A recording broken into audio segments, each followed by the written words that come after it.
Sheavels in association with Duckham's QXR, bringing you the best in high-performance motorsports.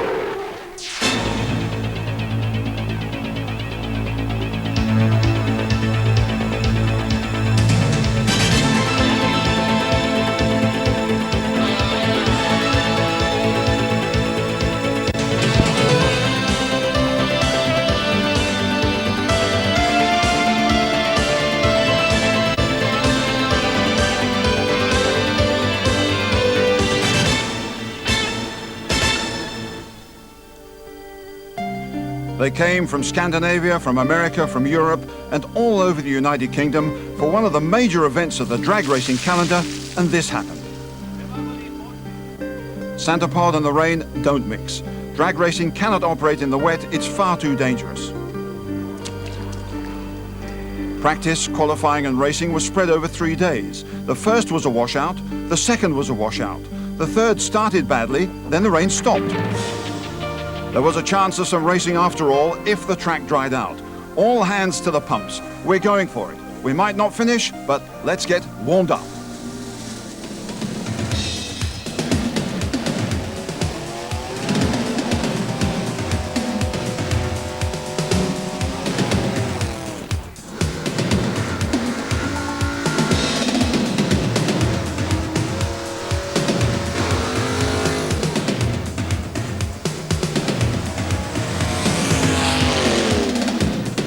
Probably 75% of drag racing is the sportsman's classes, do-it-yourself budgets, race any time, and very good for drying out tracks for the star turns who need perfect conditions for everyone's safety. Top of the bill here, the funny cars.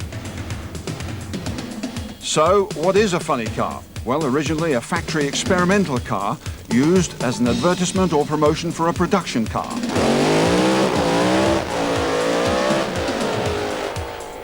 The driver is seated behind the engine, full tubular lightweight chassis, short wheelbase, which makes them very difficult to control. The big name here from Minnesota, Tom Hoover, the vastly experienced American who was winning national titles in the 70s and is still winning them, and he's teamed up here with John Spaffard. We've asked Tom to come over and drive a car for us, and we felt it right that we gave him the new car. It's his last year car, so it was right to him to have that car. He's got a lot of power there as well. He claims it's twice as much as what you'll be driving. I find it hard to believe it's twice as much. I'd say he's on level par with us. We've got one step ahead of him. We race here all the time. Oh yeah, I've been 25 years at this, and just cracked the big 5-0, so maybe we are getting old, huh? Should you be doing it? Well, who knows? I still enjoy it, and when the thrill of driving goes away, we can always. My young protege here is 29 years old. He's already waiting to get in, so he says, "Go for it, Dad." Funny cars can be fueled by that highly explosive mixture nitromethane or by methanol, or alcohol as it's known in the drag racing trade. Mika Kagaret from Sweden is one of the few Europeans to compete successfully in the States. He's an alcohol funny car driver, very consistent, but nothing like the power of the more temperamental nitro-powered Budweisers, for instance. Well, what Mickey's got, he's got an alcohol car, not a nitromethane car, and it's about 50% the power output on an alcohol car. So you have to make that power up, and the only way you can do that is low transmission cars, 3 speeds instead of 2 speeds, very high gear ratios, and that's the way they make their quarter-mile ETs work. So is that a tougher test on the driver? Oh yeah, I think the alcohol cars, you know, I take my hat off to them to make the cars run good. I mean, we only got to add 1% nitromethane, and that's 200 horsepower. In the original format, each car would have 3 runs, the quickest on aggregate times going into the final. But the weather ruined that, so the format now will be 1 run each, quickest 2 into the final. Each driver knows then it's 1 chance only in the 1992 Cannonball. Commentator, John Price.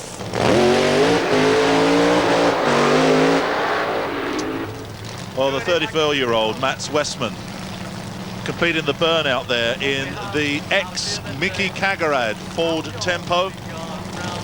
In the opposing lane, we've got from Great Britain, in fact from Cambridgeshire, St Ives, the time machine of the Gleadow brothers. It's Michael Gleadow in the hot seat there, running with a 466 Ford big block engine. And this is their first meeting, having transferred that engine from normal pump gas, petrol to you and I, up to alcohol. But we don't know what Mick Gleadow is going to do with this machine. Don't forget, it doesn't matter if they pull a red light here. They're not theoretically racing. We're looking for the quickest 2 elapsed times. There's Max Westman away in the tempo. That looks good. And there we are, Mats Westman. That's our first run, 7:04. The young Swede goes through. He's put his mark down. That's what everybody else is going to be shooting at, 7:04. And Mike Gledo goes through with a 9:74.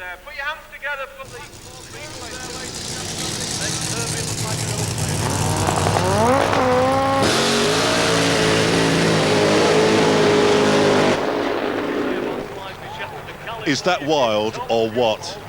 Oh, what a mix with these two. We've got Clive Michelle with this 1934 Ford Coupe, the California kid. And behind him, as they reverse up, the Outrage 2 Beetle. And the man in the hot seat there is Paul Hughes. Well, Clive Michelle, local man at Northampton, with this quite unique motor car in the annals of drag racing. It is based on a 1934 Ford, and it was built originally, although Clive has been with funny cars for quite a number of years now, this was built as a crowd pleaser, a machine that he could take to custom car events and motor shows alike and really please the crowd. Now he's really coming to terms with the power 500 cubic inches Keith Black engine, and he has run a best of 6.60 at 219 miles an hour. And when this machine is running, it is very, very consistent. Paul Hughes carrying at the moment the best time ever for a Volkswagen, modified Volkswagen in the UK, 8.79. He's looking to run in the 7s, but the time that he's looking at is 7.04, and Clive really going every which way on the pedal, but still heading towards the top end, goes through 8.61, 182 miles an hour, and 9:41 for the Beetle. 2 very unusual cars away from the start line, and let's just watch Clive Michelle. That car is hooking left, right, left, right, left. What a wild ride. Paul Hughes' car seems quite mundane by the side of it, but still to the top end first is Clive Michelle, 8:61. So at the moment, he's the second quickest. We seem to have 1 or 2 problems here with John Spaffard's car. Tom Hoover's car already fired up, but now the petrol, neat petrol, being sprayed into the bug catcher. They've got an external starter which clips over the supercharger belt and the engine. But meanwhile, it's the American, goes through the burnout. That's Tom Hoover from Minneapolis, Minnesota, over here to race in the Cannonball, a thing that he's done 2 or 3 times in the past without success.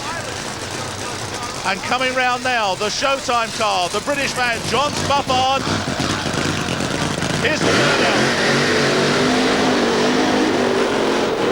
Well, I thought for a minute there we weren't going to see John Spaffard start up. It seems as though they had 1 or 2 problems with the external starter, but all seems to be okay now.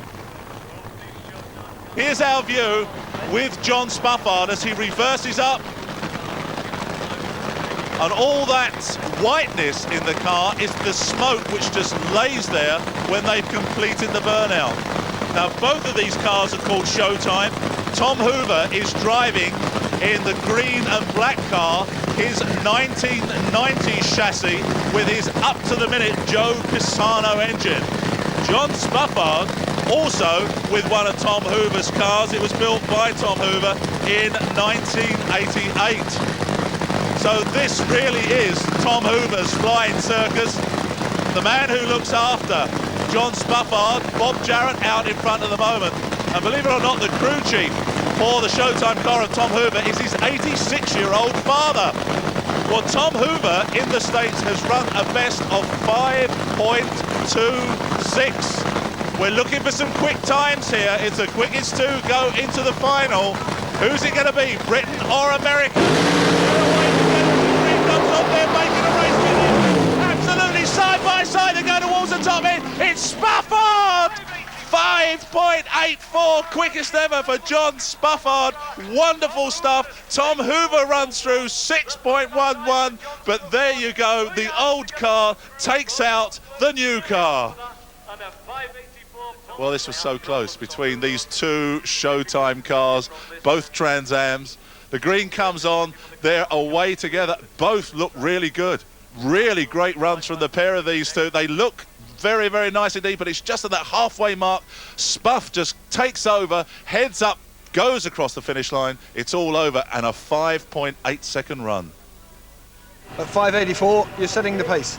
Yeah, that's good because the car didn't run the full quarter. I didn't run it right through, and the car wasn't pulling as hard as it could do. So, I mean, we got a bit more tuning, so there's still something else in there. Plenty more to come. Oh, I hope so.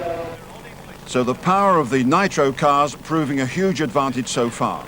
Next up, one of the most consistent alcohol cars in the sport, formerly owned by the Swede Bjorn Ardeen. It was driven here by the 36-year-old Finn Jukka Kettunen, racing for the first time in England.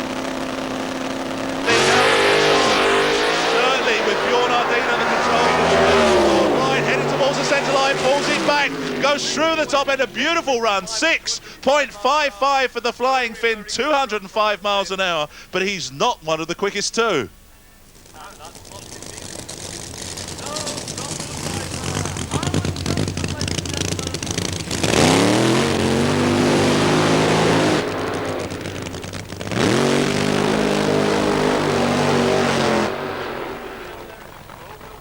Well, there they are, the two cars coming out of that London city fog of a burnout. Harlan Thompson, last year's winner. Knut Soderquist, his crew chief, running out to the front of him there. And Rune Field, whose car last year won the Cannonball, the Mobile One sponsored car, ran quite an incredible time of 5.67. Certainly the quickest funny car time we have ever seen in this country, but in the hands of the Budweiser driver, Harlan Thompson. So here we have the American team, the Budweiser team, with their Dodge Daytona, the 1990 Dodge Daytona funny car, looking for a time. They're all chasing now after our very own John Spaffard, who so far has put down the quickest time, 5.84. Spaffard is out to seek victory, to get a little bit of retribution for what went on last year, because he was beaten in the final by Harlan Thompson driving this Mobile One car. They're looking for times, they're not racing, they're looking for the ETs. But here we go. Well, they're away together, and Harlan Thompson go. Out comes the chute just before the finish. 5.72. Harlan Thompson, a great run. 6.04 for Rune Field, the Norwegian, but it's 5.72. He's now the #1 qualifier. A brilliant run from Harlan Thompson. So Harlan Thompson goes to the top of the tree. A very quick time then for Harlan Thompson. And why did he deploy his parachutes early? Well, he had a tyre blowout, a flat tyre at over 200 miles an hour. Yet he manages to keep it on course and still become the quickest of the day so far. Well, Harlan, congratulations. That's a cracking run, 5.72. But tell me, when did the tyre go? Well, the tyre went before the end of the quarter mile, so we had to shut it off early. And of course, it spun the car all over the place. Had trouble stopping it because of it.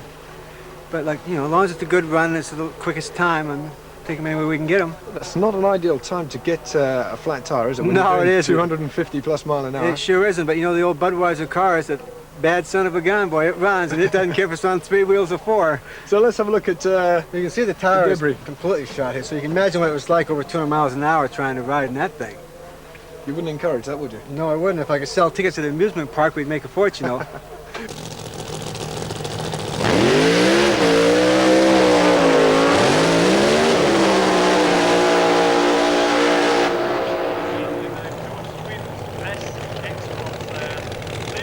Well, a huge pool of smoke overhangs the track here at Santa Pod as these two alcohol-burning funny cars come out, having completed their burnouts. The idea of this, of course, is to put down rubber across that start line, 2 black rubber stripes, and the crew then guide the cars back onto those two rubber stripes so that you then get rubber against rubber, and that's where you get traction, and hopefully you get a good settling of the car on that, and you get strength away from the start line, put all the power down from the engine onto those two rear slicks. Well, Mickey Cagarad, the man being guided back here by one of his crew onto those two rubber marks, really is doing so well with this car. He was the 1990 Cannonball champion, much to everybody's surprise, with his old Ford Tempo, but he came, or has been, over to the UK once already this year and has smashed the European record with this Ford Probe body. He now runs 6-0. Well, our top two drivers at the moment are the fuel funny cars down in the 5s, and that's what Mickey Cagarad keeps promising us, a 5-second alcohol run. It could be on the cards here today. Leif Hollander in the very, very familiar Saab. He's been coming over here racing for years in the alcohol class, runs a best of 6:32. So he's got to be looked on here as an outsider. Here they go, building up the revs. And away they are together. Leif Hollander stays.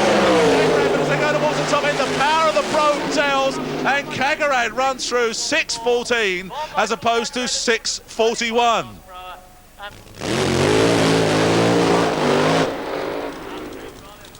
Well, there's the burnout for Pete Barnett. That looks good. The car very nicely sounding. Here comes Corey Lee.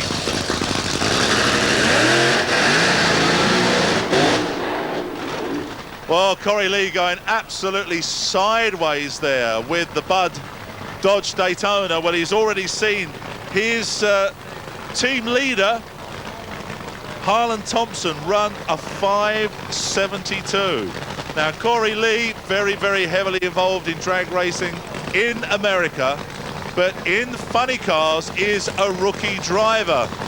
So he really is the second string on this team.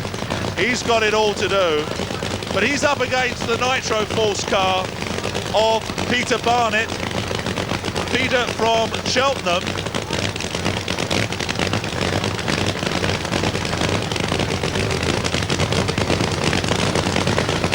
Peter in the opposing lane with the red Corvette, and it looks as though they've got some problems over there. All the crew around the red Corvette seem to be trying to move the car forward. No, he's broken. Something has gone dramatically wrong with that car. I don't know what it is. They seem to be trying to actually physically move the car forward. Maybe it's stuck in reverse. It quite often happens with the Lenco gears. Either they can't find reverse or it gets locked in. It's the unusual way these gearboxes are set up. So it's Corey Lee on his own in the second string Budweiser car. Bud really in evidence. And that looks good, going right out of shape though. Corey Lee crosses the outside line, clicks off the motor, runs through 771 at 107 miles per hour. So, something of a disappointment there. Yeah, I guess so. Couldn't get the car out of reverse. Simple as that. It's not an uncommon problem, but a disappointment for you at that stage. Yeah, we've had a lot of problems this weekend, but that's drag racing. So you come here, it's a miserable weekend, you think you might get 3 runs, you're only going to get 1 run and you didn't even get going. It must make you take up cricket or something. Yeah, I should be at home doing the gardening, shouldn't I? So after everyone had made 1 run or pass, the timetable looked like this. At the top, Harlan Thompson was the quickest, despite the flat tyre. John Spaffard was next fastest. They'll meet in the final, same as last year, after a more brutal elimination process this time. Right, we'll take a break for rain here. Will we see the final after all? Will we see Tim Cook's horrendous crash? No problem. We shall be up and running in the dry in a couple of moments. Welcome back. While the track is drying out, let's look back at the story of why Tim Cook's Chevrolet Bel Air is not running at the moment, and why Tim Cook from Canvey Island is lucky to be alive. This is what happened at the Santa Pod Bug Jam, a conventional start for an unconventional run. We shook the tyres in second gear, which means the car tends to move around on the track. And I actually crossed the centre line and took out the 8th mile line. Normally at that point I can get off of it and control it and really steer the car straight. I was probably trying a little too hard, I think. It was our last qualifying session and we did want to get a good number. But anyway, it didn't come back. It went this way, it went that way, and as it rolled onto its side, you know, I thought, God, this is going to be expensive. It rolled over, slid along on its roof for a while. I remember seeing the sparks coming up from the roll cage and hoping I wasn't going to have to use the fire extinguisher. Then I thought it was all over until it hit the bean field, and then it flipped another 3 times, and I got that thing where the sky and the green grass went round and round and round like that, and then it stopped. I was fine, didn't even have a bruise, all the safety equipment worked. You know, John Webster, who built the car, did a great job. I just got out. I wasn't even shaken up really, so it probably looked very dramatic from outside, but because I knew I was all right, you know, it wasn't so dreadful. Well, your pride and joy ended up in the bean field, as you say. It did, yes, but it'll be back. You know, I mean, we'll repair it. It's mostly bodywork damage, a little bit of work on the chassis, and the front wheels got buckled. The engine was fine. It's in the car here now that we've borrowed, so it could have been an awful lot worse. Talking of which, you can't keep a good man down. What exactly are you racing here this weekend? Well, we've rented this car from a guy in Sweden. He had it for sale, and which it still is, and we rented it from him, and it's a Volvo. Okay, I think it's the only Pro Stock or Pro Modified Volvo there is. It's a 780 coupe, I think. We put our engine and transmission in it. We only got it on Tuesday. We were up here yesterday, so we've done all that in about 2 days. The crew works really hard. And here it is. Just watching it all the way through, going a little bit from side to side, but he's still in control. 7.90, 160 miles per hour. That's brilliant on a car that he's only driven twice before. Well, sadly, the weather ruined the Pro Mod class and, more significantly, the top alcohol class, which was a scheduled round of the British Championship. We did have a chance, though, to see Steve Reed's spanking new car from America, and there was just time to stage a special challenge with his main top alcohol rival. That was after Steve's snaky observed run to test the new machine's capabilities. He went on to face Barry Sheavels. I've been racing a long time, and so has Steve Reed, and we've actually been in competition in the same class for the last 10 years. And unfortunately for me, Steve Reed always seems to be the one who beats me in the final or semi-finals. A couple of weeks ago, over at Avon Park, I was actually within a foot of beating him. But Steve, in his inevitable way, has gone out to the States and bought a state-of-the-art car and brought it back to England, and I think probably he's going to have another go at being a car length in front. So, unfortunately, I don't think I'm going to catch him, but we can keep trying. We're moving on to alcohol, and it's alcohol dragsters, a special challenge between the 2 British drivers, Barry Sheavels and Steve Reed.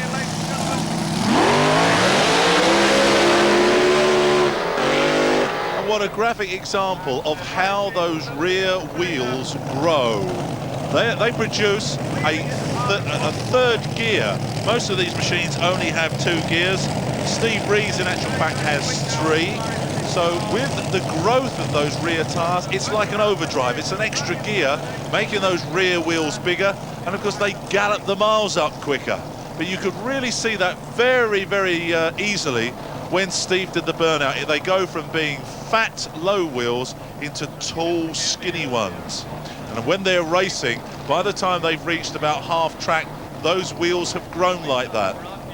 Well, Steve Reed, the young man from Stratford-upon-Avon, he is a full-time drag racer, racing not only in this country, but in Australia, in Europe, and the US of A. With the sponsorship from Castrol, he's now gone worldwide, and this is his latest car, real state-of-the-art stuff, 280 inches long. This is the new length for alcohol cars, running with a 438 cubic inch Brad Anderson headed Keith Black engine. Up against him we've got Barry Sheavels. Barry from Nottingham, where he's the director of his own company, who are very heavily involved in the television industry. They provide vehicles for wardrobe and kitchens and all this type of thing for the film industry.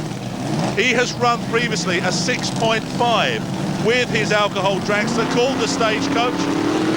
So they build up the revs, these two, a little between the 2 alcohol cars, and Steve is going every which way but straight. Just remember, it's only his second run. He clicks off a 6:26. Phenomenal driving there from Steve Reed. And Barry Sheavels, consistent as ever, 6.5 seconds at 209 miles per hour.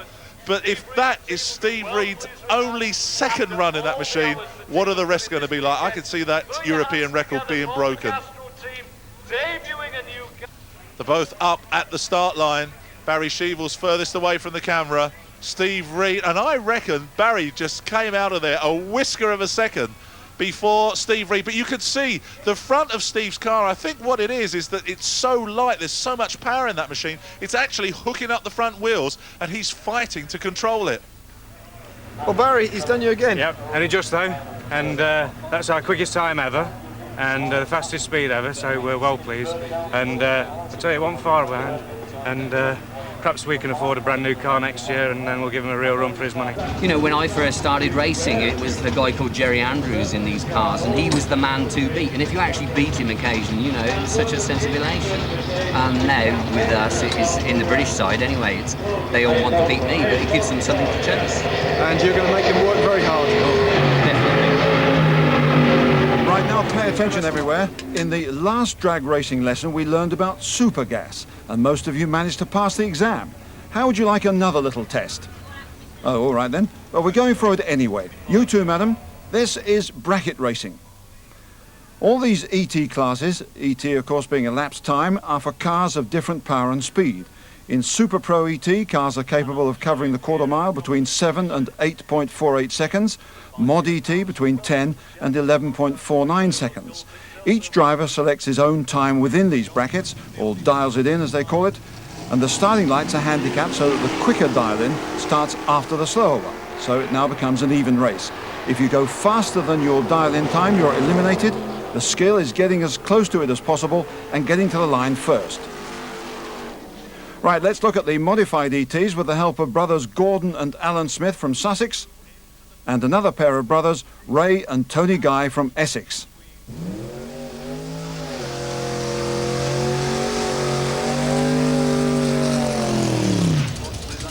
One of our brothers then, completing the burnout. This is Ray Guy in his Ford Pop against Mickey Ishmael in the, yes, you're right, it's a Citroen Diane. This is the first round of modified ET. Well, the Ford Pop has got a dial-in time of 11.20. The Citroen Diane also running with a dialed-in time of 11.20. So what we've got is a heads-up race. They're both going to get the same green light on the start line, and then it's the first one to the top end, but who doesn't go quicker than their dialed-in time of 11.20. So here we go, moving up into the staging beams. And it's Ray Guy away first. It was definitely Ray Guy away. The Ford Pop well out in front as they go through the halfway mark. Mickey Ishmael coming back in that Citroen Diane, a bit of smoke out of the Citroen, but it's a win in that left-hand lane. He had a dialed-in time of 11.20. He runs 11.34. He's perfectly okay. One of our brothers marches on.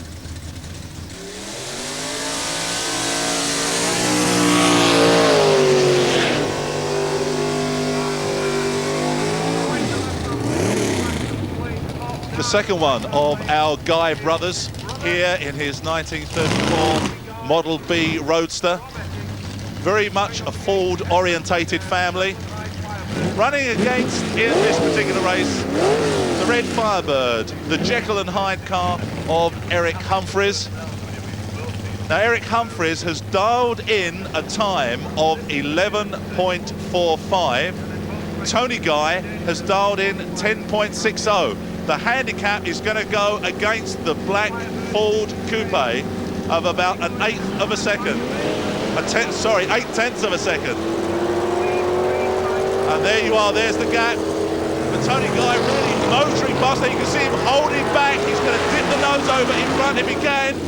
But it is, just gets there. And he had a dialed-in time that he's just run on the right side of 11.03. So Tony Guy goes on into the next round.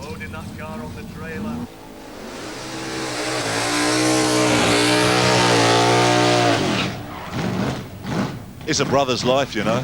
And here's one of the other sets of brothers we're looking at this weekend. This is Alan Smith from Crowborough in his Plymouth Barracuda. Do you remember the song? Barca, ra ra, doo doo da da. Well, this is one of those machines, a Barracuda. 1969 this machine was built in. Carries a massive 447 cubic inch Chrysler V8 engine. Can run down to the low 11s. His best ever time has been 11.03. And he's meeting in the first round the competition altered car of Carl Wilkinson. This little Fiat Topolino with the V8 engine in front, fiberglass replica body. Now, our brother has put a dial-in time of 11.20. Carl Wilkinson, a dial-in time with the altered of 10.70. So there's going to be half a second in the favour of Alan Smith on the start line. So here they go. Alan's the last one to move into stage. Just creeping forward. Here comes the ambers, burning down. Alan away very, very quickly indeed. Carl Wilkinson a little bit asleep on the line as they head up towards the middle line. Alan Smith well out in front. Carl coming back at the top end. It's close at the top, and he just sneaks through at the top end. Alan Smith is out. And the guesswork was wrong because I braked a bit too soon. Because these small lightweight cars are really charging up the top, and I underestimated just how quickly he was going, you know. So that's the end of the story till the next weekend. So Gordon Smith has marched on into the next round on modified ET, has a dialed-in time of 10.90 on the red Plymouth Duster, running alongside Danny Hearn in his dragster, who has a dialed-in time of 10.65. So the lights burn down in the favour of the red Smith car, leaving the dragster in the chase situation. As they get up towards the top end, still the Duster's out in front, but the dragster's coming back. 10.90 right on his dial-in time.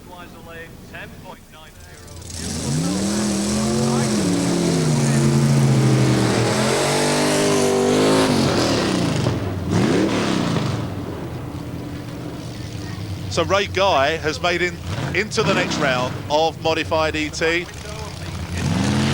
we've got both of the Guy brothers in this round, don't forget. This is the Ford Pop of brother Ray from Basildon in Essex. Runs with a 468 cubic inch Oldsmobile engine. Up against Dave Hall, a southern man with his Indian Uprising Pontiac Firebird. He runs big block Chevrolet power in there. Excellent start line reaction from Ray Guy. He's got a dialed-in time of 11.20. Used the handicap famously. But Dave Hall coming back now with the Indian Uprising. He's dialed in with a 1082. And it's the left-hand lane who gets there first. Ray Guy goes out. A 10.90 is the correct side of his 1082 dial-in. So Ray loses to Dave Hall. I'll take it I lost. You did lose, unfortunately. What's the time, do you know? I don't know the time, but I know you lost. So what's your verdict on the race? Well, I enjoyed it. The differential's broken in the back axle. That sounds like a big problem. Coming off, yeah, a few £100.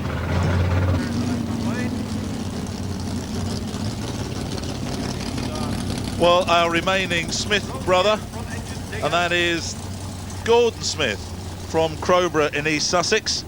If you remember, we lost brother Alan in the first round of modified ET. And Gordon Smith with his Plymouth Duster up against Steve Young from Southampton in his Rover-powered slingshot dragster. And the handicap is in favour of Steve Young. He has a dialed-in time of 11.30.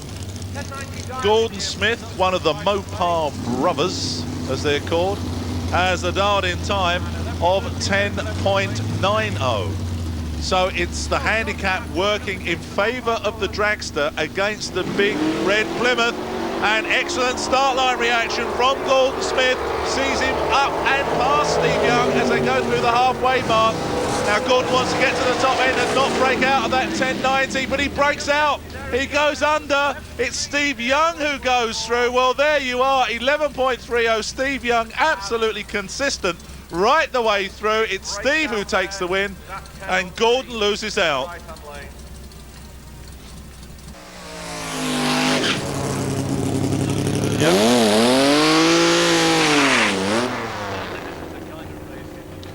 Well, we've got one brother left, and this is him. This is Tony Guy from Billericay, our one remaining brother of the four we started off talking to at the beginning of the programme. Is he going to carry us through to the next round? He's up against a competitor who's been around drag racing for a long, long time. That's Jeff Martin in this little Reliant kitten, the Oxford Builder as it's known. Jaguar power for him, Chevrolet power for Tony Guy in this 1932 three-window Ford Model B. He dials in at 10.65. Jeff Martin dials in with a 10.12. So the handicap in favour of Tony Guy. Can he make use of this? He really needs to cut a good light. Go when the green comes on. He pulls a red light. Well, there you are. He knew he had to pull a good light away from that start line, and he pulls a red light. It's all Jeff Martin's. Our final brother goes out. Thanks, Tony, and good night. I thought I had to push it and push it too far. Well, you've had a good day. The guys have had a good weekend. That's right, yeah. We've had a couple of breakages, but we'll be back in the next meeting, hopefully. Well, we're still just about beating the weather. Let's take a quick break while the going is good. Finals and funny cars in a moment. On before it rains again, a few selected races and finals culminating in the funny car shootout. We move up with the Super Street bikes. These are the mega engines, the really quick machines. Neil Midgley here on his GSXR 1100 base machine, fiberglass replica body, 1500cc engine. Running alongside him, Roger Turner, the Ramjet man himself on his Suzuki. And we're with Neil Midgley as he leaves the start line. Both of these men can run 8 seconds at 160 miles per hour on the quarter mile. Midgley out in front, Turner coming back at the top end. Oh, a tremendous win for Roger Turner. Not into the 8s, but runs 9.47.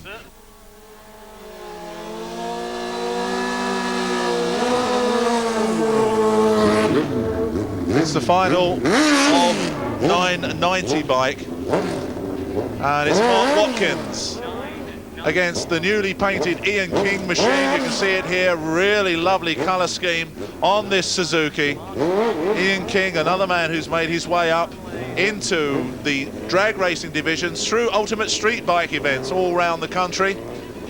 But Mark Watkins, also Suzuki mounted, in the lane furthest from the camera. Here they go, restricted this time by an index of 9.90. They're away together. Mark Watkins pulls a hell of a win in and he throws himself off of that machine.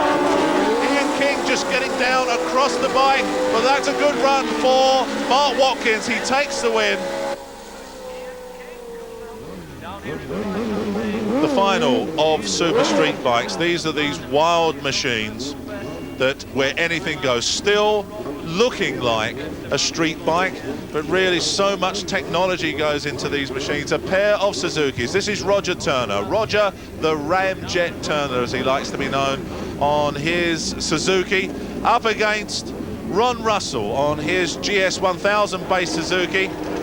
Coming up to the start lines now. Roger Turner's been running down into the 8s, put in a best ever this meeting in the 8.6s. Away together, I think Ron Russell's going to find it hard staying with an on-form Roger Turner. And Roger's well out in front there as they go towards the finish line, right across that bike, and runs another 8.6, 8.64. What a wonderful weekend it's been for that young man. So Roger Turner takes the win in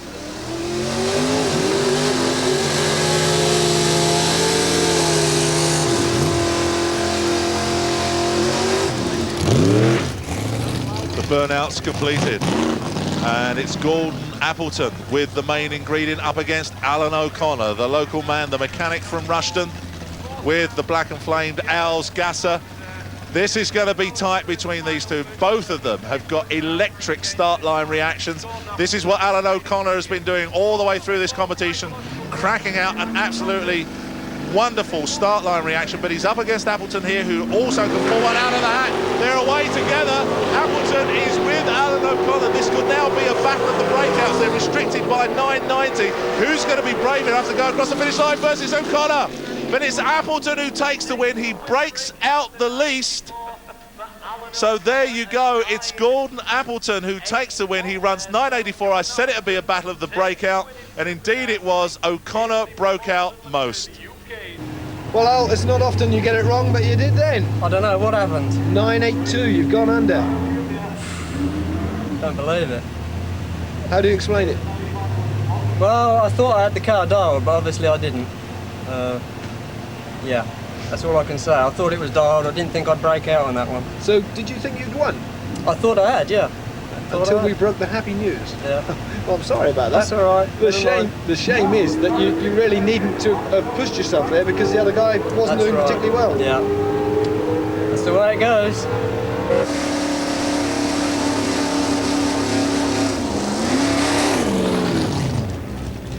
This is the final of Modified ET. Pits the pink Cuda of Peter Austin against the little kitten, the Reliant kitten of Jeff Martin. Well, it's lovely to see Jeff in a final again, getting back on form with this little Jaguar-powered Reliant. He's got a dialed-in time of 10.12. Peter Austin, a dialed-in time of 11.30. So once again, we've got this sitting for Jeff Martin, but he's not going to pull a red. He's watched Peter Austin a second ahead of him, and now he's charging hard after him. He's got to try and pass the pink Cuda, but not break out of that 10.12, and he takes the win. 10.21, a beautiful win for Jeff Martin, and it's quite some time since he's been in the winner's enclosure. So, remembering this, that Jeff Martin had to sit and watch Peter Austin pull away over a second handicap against that little Jaguar-powered Reliant.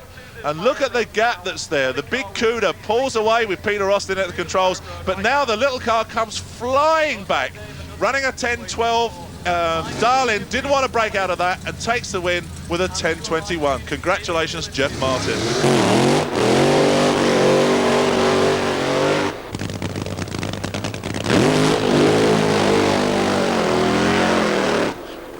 Had there been a Cannonball prize for burnouts, Tom Hoover and Runa Field would surely have taken the honours. But in the end, they had to settle for a consolation run for 3rd and 4th place, a sort of warm-up for the final. The spectators weren't complaining. This was a bonus in a rain-affected weekend. Impressive launches off the line for both of them, fast starts, but both had to shut down a half stage because of fuel problems, emphasising just how temperamental these monsters are. Would the same problems affect the 1992 Cannonball final? Harlan Thompson of America against the local favourite, John Spaffard. Because petrol used to kick the engines over, Dave. The nitromethane will not fire on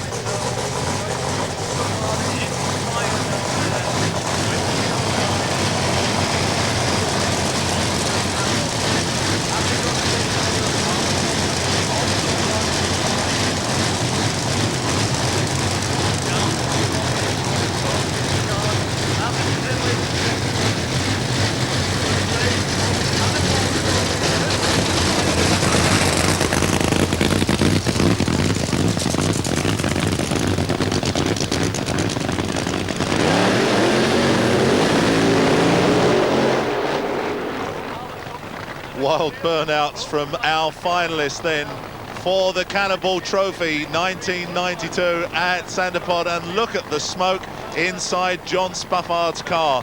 That's what it's like to be sitting in the hot seat of one of these funny cars. The 87 Trans Am, the ex-Tom Hoover car, now with John Spaffard in the hot seat, going for the Cannonball Trophy. Well, let's have a look and see how they got into the final. John Spaffard run a career best of 5.84. Harlan Thompson got his Budweiser car down the strip, the quickest this Dodge Daytona has ever run, of 5.72. The winner of this side-by-side race is the 1992 Cannonball Trophy winner. Here they come up to the start line. America closest to the camera, Great Britain furthest. And Harlan goes right out of shape, it's Spaffard all the way. John Spaffard Spaffard takes the win for Great Britain through the top end, 5.96. And Harlan Thompson limps home. He went right out of shape on the start line, but oh, what great rejoicings in Great Britain. It's John Spaffard who is the Cannonball winner, and he gets a little bit of retribution for what happened last year. So here's Knut Soderquist looking a little bit dejected there, having just seen his pride and joy go right out of shape on the start line and just trying to explain it. And Clive Michelle is there as well, also chipping in with a few comments. But let's go back to the start line and find out exactly what happened. Both of these cars sounded very, very strong indeed. There's the green, Spaff away, and look at Harlan Thompson, lights up those tyres, completely phases him, goes right out of shape, and as that's happening, John Spaffard goes through the quarter. Well, John, you said you would, and you did. Congratulations. It was on the cards, that was our race all the way through. I mean, my guys, my crew, are a superb crew. Bob Jarrett sets, he knows what he's doing. I mean, we've proved it again this weekend. All we can do is keep going forward. Without taking anything away from you, though, Harlan had his problems in the other lane, although you did suggest that might happen. Everyone has problems, it's drag racing. We're expecting big things in the final. It must be a real disappointment for you as well. It is. Big disappointment, you know. But the guys made a little mistake when they were setting the car up, and the old Budweiser car went sideways instead of straight, but you know, it'll be back, it'll be running good again, so I'm not worried about that. And John and them guys, they deserve the win. We've been beating up on them a little bit over the years, and good time for them to pay us back a little. So, Cannonball victory for John Spaffard. He took the main trophy of the weekend, and would you believe it, Anglia Television were awarded a prize for sticking at it in adverse circumstances. A very nice thought on a nasty weekend. We just about beat the weather by a short head. See you next week.